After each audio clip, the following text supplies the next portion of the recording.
नमस्कार दोस्तों, क्या आपको या आपके परिवार में किसी सदस्य को बार बार छींके आना, नाक बंद होना या सांस लेने में दिक्कत हो रही है? अगर हाँ, तो यह वीडियो आपके लिए है।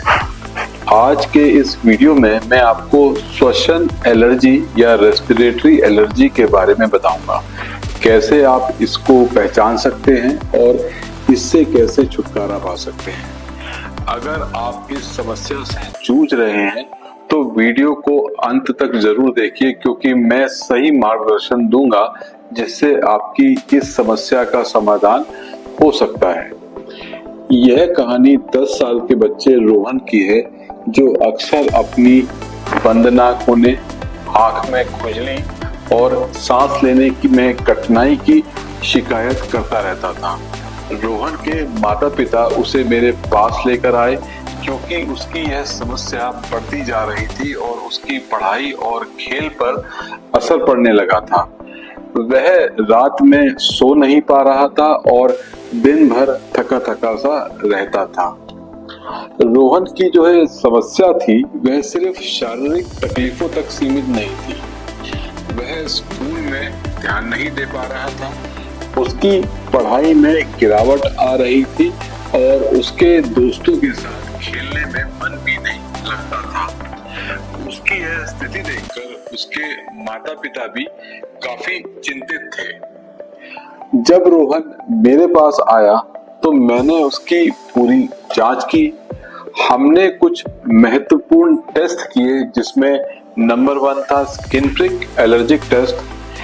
इस टेस्ट के जरिए हमने यह पता लगाया कि कौन से पदार्थ से उसे एलर्जी हो रही है, जैसे धूल, फूल, फूलों के पराग, पालतू जानवर के बाल आदि। नंबर 2 था ब्लड टेस्ट, जो सीरम IgE टेस्ट है। इससे हमने शरीर में एलर्जी की प्रतिक्रिया का स्तर नापा। नंबर 3 था पल्मोनरी फंक्शन या लंग फंक्शन टेस्ट। इससे हमने देखा कि सांस लेने की क्षमता कितनी प्रभावित हो रही है।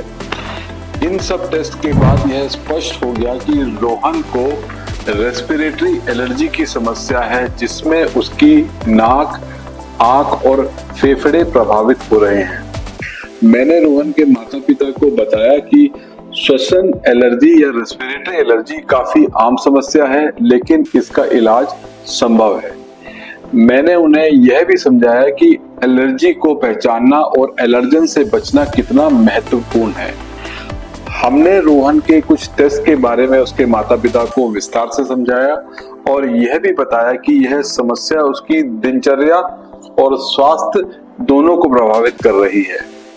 रोहन के इलाज के लिए हमने कुछ विकल्प समझाए, जैसे एलर्जन अवॉइडेंस। सबसे पहले हमने यह सुनिश्चित किया कि रोहन जिन पदार्थों से एलर्जी हो रही है रोहन को, उनसे उसे दूर रखा जाए। घर में धूल को साफ रखना, फूलों के पौधों को कमरे से बाहर रखना, पालतू जानवरों से दूरी बनाने की हमने उनको सलाह दी। Number 2 medication. हमने रोहन को एंटीहिस्टामिन और नेजल स्प्रे दिए, जो उसकी एलर्जी के लक्षण को कम करने में मदद करेंगे। तीसरा, हमने इम्यूनोथेरेपी एडवाइस किया, जो एक लंबी प्रक्रिया है, लेकिन हम धीरे धीरे शरीर के उन एलर्जन के प्रति सहनशील बनते हैं जिनसे एलर्जी हो रही है। हमने इसे भी एक विकल्प के रूप में उन्हें सुझाया। इन उपायों के बाद रोहन की जो हालत है उसमें काफी सुधार हुआ। उसकी नाक बंद होने की समस्या कम हो गई, उसकी आंख में खुजली और सांस लेने की दिक्कत भी काफी कम हो गई। अब से पहले वो स्कूल जाने लगा था, खेल में हिस्सा भी लेने लगा था और उसकी जिंदगी में काफी सुधार हुआ। दोस्तों, श्वसन एलर्जी या रेस्पिरेटरी एलर्जी एक आम समस्या है, लेकिन इसे नजरअंदाज करना सही नहीं है।